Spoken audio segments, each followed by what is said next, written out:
السلام علیکم پیارے بچوں، امید کرتی ہوں آپ سب خیریت سے ہوں گے۔ ہم جماعت چہارم کے سبق نمبر 1 کے ہم کے اشعار کی تشریح کر لی تھی، اب ہم باقی کریں گے۔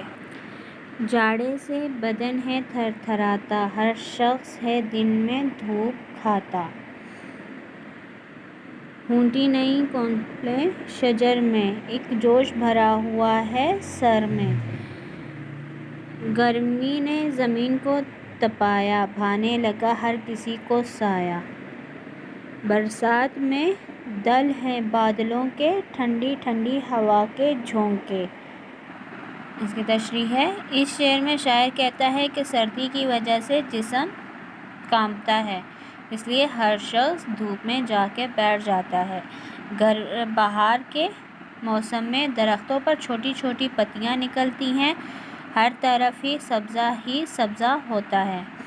گرمی نے زمین کو اتنا گرم کیا ہوتا ہے کہ ہر کسی کو سایہ ہی اچھا لگتا ہے۔ برسات میں بارش اور ٹھنڈی ٹھنڈی ہوائیں چلتی ہیں۔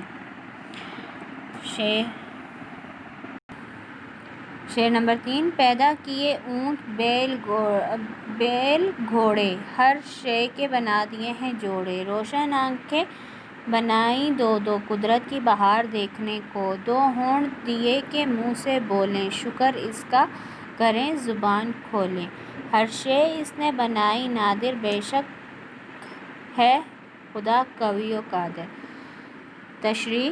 اس شعر میں شاعر یہ کہہ رہا ہے کہ اللہ تعالیٰ نے ہر جانور کے جوڑے بنائے ہیں، اونٹ، اونٹنی، بیل، گائے، گھوڑا، گھوڑی، اس طرح سب جانوروں کے جوڑے بنا دیے ہیں۔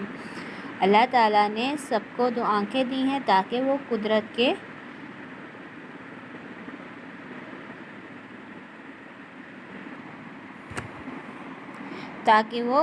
کے نظارے دیکھ سکے۔ دو ہونٹ بولنے کے لیے دیے ہیں تاکہ ہم زبان سے اللہ تعالیٰ کا شکر ادا کر سکیں۔ ہر چیز اللہ تعالیٰ نے نایاب بنائی ہے، بے شک اللہ تعالیٰ قدرت رکھنے والا ہے۔